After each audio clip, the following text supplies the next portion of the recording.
পাশের ফ্ল্যাটের ভদ্রমহিলা সবকিছু বুঝিয়ে দিয়ে মিনারা বেগম ও সেলিম মিয়ার কাছ থেকে বিদায় নিলেন।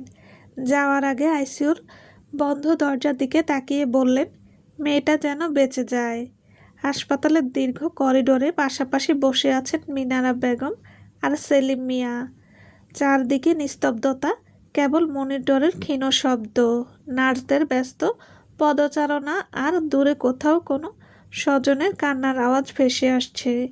দুজনের চোখে আইসিইউর লাল বাতিতে দিকে স্থির। কিসের কমতি রেখেছিলেন তারা? একমাত্র মেয়ের সন্তানের মুখে হাসি ফোটাতে নিজেরা কত ইচ্ছা আকাঙ্ক্ষা বিসর্জন দিয়েছেন। সেই মেয়েটাই ভালোবাসে একদিন সব সম্পর্ক ছিন্ন করে চলে গিয়েছিল। তবুও কোনো বাবা মা কি সন্তানের অমঙ্গল কামনা করতে পারে? কিন্তু আজ যে ছেলের হাত ধরে নিজের পৃথিবী গড়তে চেয়েছিল কুহু, সেই ছেলেই তাকে মৃত্যুর দুয়ারে ফেলে রেখে চলে গেছে। মিনারা বেগম আর নিজেকে সামলাতে পারলেন না। অসহায় চোখে স্বামীর দিকে তাকিয়ে কাপা গলায় বললেন, আমার কুহু জান, বাঁচবে তো? সেলিম মিয়া কোনো উত্তর দিতে পারলেন না। স্ত্রীকে বুকে টেনে নিলেন শুধু। এতক্ষণ ধরে আটকে রাখা চোখের জল বাদ মানল না। দুজনের চোখ থেকেই নীরবে ঝরে পড়তে লাগলো অশ্রু। রাত ক্রমশ গভীর হতে লাগলো। একজনের পর একজন চিকিৎসক আইসিইউতে ঢুকছেন, আবার বেরিয়ে যাচ্ছেন। কিন্তু তাদের কারো পদক্ষেপই মিনারা বেগমের সামনে এসে থামল না। প্রতিটি মিনিট যেন একটি যুগের সমান দীর্ঘ হয়ে উঠছিল।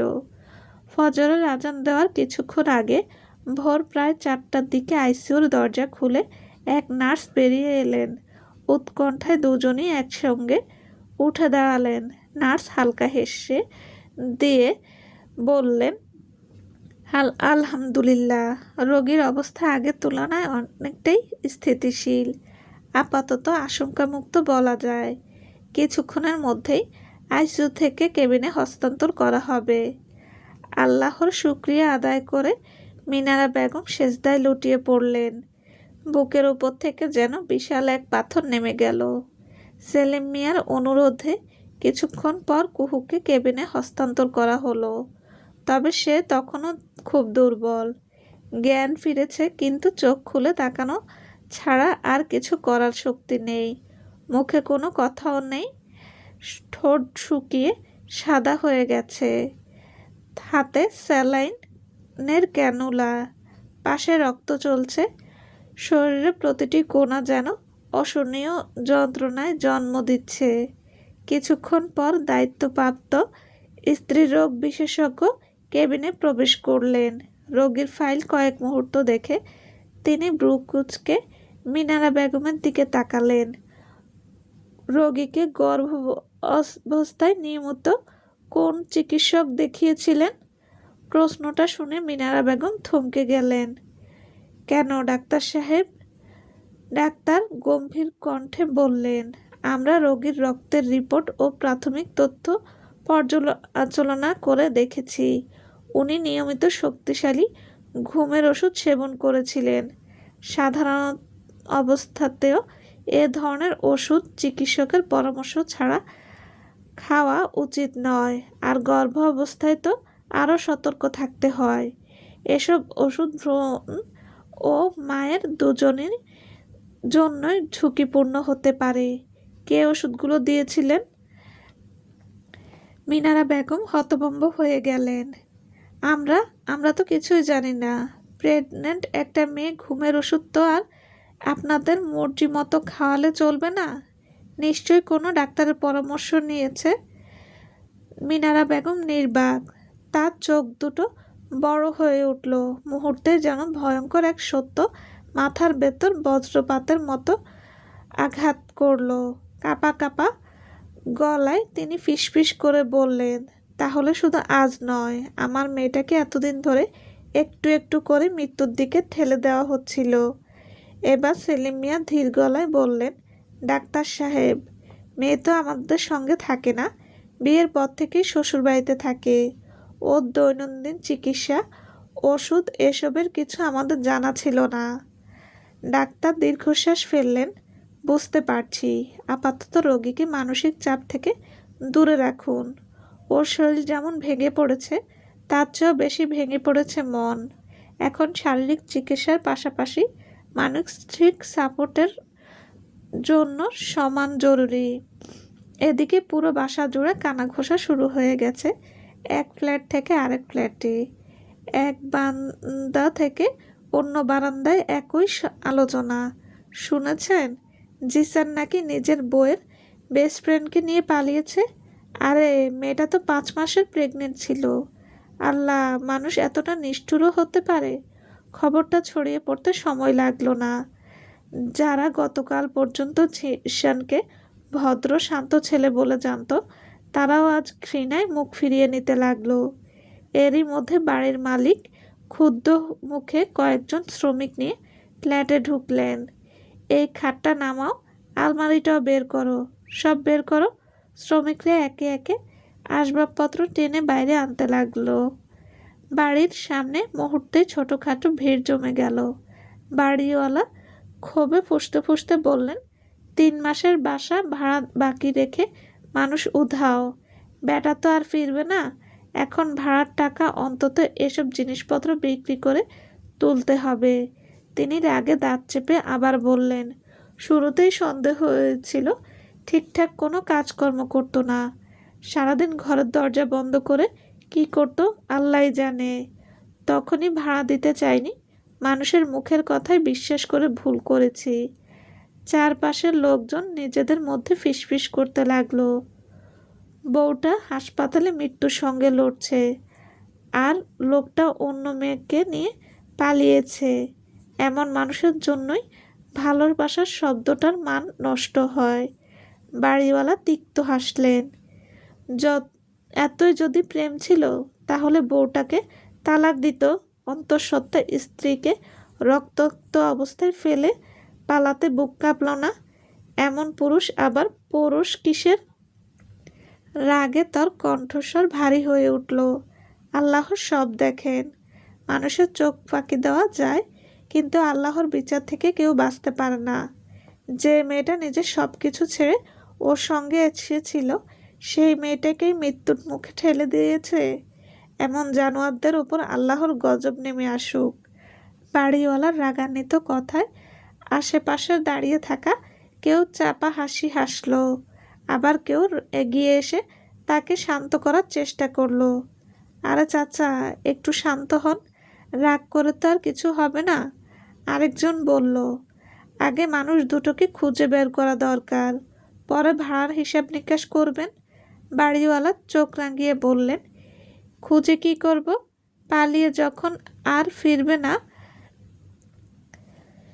বেটার চরিত্রই এমন, আজ বউকে ফেলে পালিয়েছে, কাল ওই মেয়েটাকেও ফেলে পালাবে। এমন লোকের ওপর ভরসা করে কেউ জীবন গড়ে? সময় তার নিজস্ব গতিতে বয়ে চলে, কিন্তু মিনারা বেগমের কাছে যেন সময় থমকে আছে। প্রতিটি মিনিটকে মনে হচ্ছে একটি দীর্ঘ যুগ। ঘটনার পর থেকে এক ফোঁটাও পানি মুখে তোলেনি মিনারা বেগম কিংবা সেলিম মিয়া।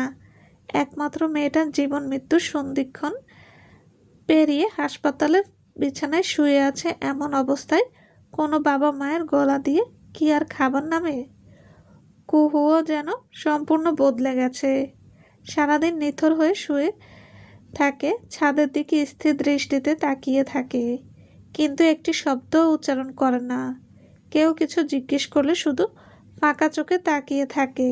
সেই চঞ্চল হাসি খুশি মেয়েটার জায়গায় যেন অন্য একজন মানুষ এসে বসেছে। হয়তো সে বুঝে গেছে, তার বুকের ভেতর যে ছোট্ট প্রাণটা প্রতিদিন একটু একটু করে বড় হচ্ছিল, সে আর নেই। মা হওয়ার যে স্বপ্নটা বুকের ভেতর যত্ন করে লালন করেছিল, মাতৃত্বের সেই অপার্থিব অনুভূতি পাওয়ার আগেই নির্মমভাবে নিভে গেছে। নিজের সন্তানের মুখ দেখার আগেই তাকে বিদায় জানাতে হয়েছে। এইসব ভাষায় প্রকাশ করার মতো না। 3 দিন নির্ভীক পর্যবেক্ষণে রাখার পর চিকিৎসারা জানালো, কুহু আপাতত শারীরিকভাবে কিছুটা সুস্থ। প্রয়োজনীয় ওষুধ, নিয়মকানুন আর পর্যাপ্ত বিশ্রামের নির্দেশনা দিয়ে তাকে হাসপাতাল থেকে ছাড়পত্র দেওয়া হলো। মিনারা বেগম নিজ হাতে মেয়েকে আগলে গাড়িতে তুললেন। সেলিম মিয়া চুপচাপ দাঁড়িয়েছিলেন। দুজনের কারো মুখে কোনো কথা নেই। গাড়ির ভেতরেও নেমেছিল ভারী নীরবতা। কুহু জানালার বাইরে নির্বিকার চোখে তাকিয়ে রইল, যেন পৃথিবীর কোনো কিছুই আর তাকে স্পর্শ করেছে না। ইতিমধ্যে পুরো মহল্লায় খবর ছড়িয়ে পড়েছে। কেউ সহানুভূতি দেখাচ্ছে, কেউ দীর্ঘশ্বাস ফেলে আফসোস করছে, আর কেউ আড়ালে আবডালে গর্বের রসদ খুঁজে বেড়াচ্ছে। কুহুকে নিয়ে বাড়ির ভেতরে বাড়ি ফিরতেই আশেপাশের মানুষজন একে একে খোঁজ নিতে আসতে লাগলো। কেউ আন্তরিক উদ্বেগ নিয়ে আসছে, কেউ আবার নিছক কৌতূহল মেটাতো। বারান্দা, উঠান, গেটের সামনে ছোট ছোট দলে ভাগ হয়ে চলতে লাগলো চাপা ফিসফাস। একজন দীর্ঘশ্বাস ফেলে বললেন, আহারে, মেয়েটা বাবা মার অমতে ঘর ছেড়ে গিয়ে কী বা পেল? আর যদি বাবা মায়ের কথা মতো বিয়ে করতো, তাহলে হয়তো এমন দিন দেখতে হতো না। পাশেই দাঁড়িয়ে থাকা আরেকজন মাথা নেড়ে বলল, সায় দিলেন। তাই তো বলি, বড়দের কথা অমান্য করলে শেষ পরিণতি এমনই হয়। কথাগুলো মিনারা বেগমের কানে যেতেই তিনি আর নিজেকে সামলাতে পারলেন না। কয়েকদিন ধরে বুকের ভেতর জমে থাকা কষ্ট, আতঙ্ক আর অপমান একসাথে বিস্ফোরিত হলো। চোখ জোড়া ভেজা, কণ্ঠ কাঁপছে। তবু দৃঢ়স্বরে বললেন, এখনই কি এসব বলার সময়? আমার মেয়েটা মৃত্যুর মুখ থেকে ফিরে এসেছে, এখনো ঠিকমতো চোখ তুলে তাকাতে পারে না। আর আপনারা এসেছেন ওর ভুলের বিচার করতে। চারপাশে গুঞ্জন ধীরে ধীরে স্মৃত হয়ে এলো। কেউ বিব্রত মুখে মাথা নিচু করলো, কেউ আবার ঠোঁট বাঁকিয়ে একে অপরের দিকে তাকিয়ে বাড়ির পথ ধরল। মুহূর্তেই উঠানটা ফাঁকা হয়ে গেল। তবে যাওয়ার সময়ও দু একজন চাপা ফিসফাসানি থামালো না। এদিকে নিজের অতীতকে পেছনে ফেলে তরিকে নিয়ে নতুন সংসার পেতেছে জিশান। ভালোবাসার নামে যা করেছিল তার পরিণতি নিয়ে ভাবার সময় যেন তার নেই। এতদিনে জমানো সামান্য সঞ্চয়টুকু বিয়ে, নতুন বাসা ভাড়া, আসবাবপত্র আর প্রয়োজনীয় সংসারের জিনিসপত্র কিনতে শেষ হয়ে গেছে। বাজার সদাইও যতটুকু করেছে হিসেব করলে বড়জন মাস 15 দিন চলবে। জিসান নির্বিকার ভঙ্গিতে বলল, এই কদিন যাক, তারপর একটা চাকরি খুঁজে নেব, সব ঠিক হয়ে যাবে। কিন্তু সত্যি কি এত সহজে সব ঠিক হয়ে যায়? বিয়ের আজ 3 দিন পর তরির নিজের পরিবারের কথা মনে পড়তেই চোখ ভিজে উঠল। অনেক সাহস সঞ্চয় করে মায়ের নাম্বারে ফোন দিল সে। দুবার রিং হওয়ার পর ফোন রিসিভ করলেন রেহানা বেগম। হ্যালো। মায়ের কণ্ঠ শুনতেই তরির গলা ধরে এলো। আম্মু। এক মুহূর্তের জন্য ওপাশে নীরবতা নেমে এলো। পরক্ষণেই বজ্রপাতের মতো গর্জে উঠলেন রেহানা বেগম। আম্মু ডাকবি না আমায়? তোর মুখে আর ওই ডাক শুনতে চাই না। তরি কেঁদে ফেলল। আম্মু, আমার কথা একবার শোনো। কি শুনবো? আর কত লজ্জা দিবি আমাদের? যেই মেয়েকে মানুষ করতে এত কষ্ট করেছি, সেই আজ আরেকজনের স্বামীকে নিয়ে পালিয়েছে। ছি ছি, তোর জন্য পুরো পাড়ায় আমাদের মুখ দেখানোর উপায় নেই। আত্মীয় স্বজন, প্রতিবেশী, যার সঙ্গে দেখা হচ্ছে সবাই এক প্রশ্ন করে। লজ্জায় মাথা তুলতে পারি না। তরি কাঁদতে কাঁদতে বলল, আম্মু, আমি।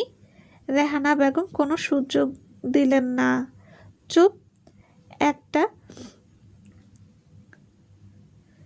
কথাও বলবি না। আজ থেকে তুই আমাদের কাছে মৃত। যেদিন অন্যের সংসার ভাঙার সিদ্ধান্ত নিয়েছিস, সেদিনই আমাদের মেয়ে মরে গেছে। ওপাশে তরি কান্না আরও জোরালো হয়ে উঠল। আম্মু, আমাকে ক্ষমা করে দাও। ক্ষমা? কিছু ভুলের ক্ষমা হয় না।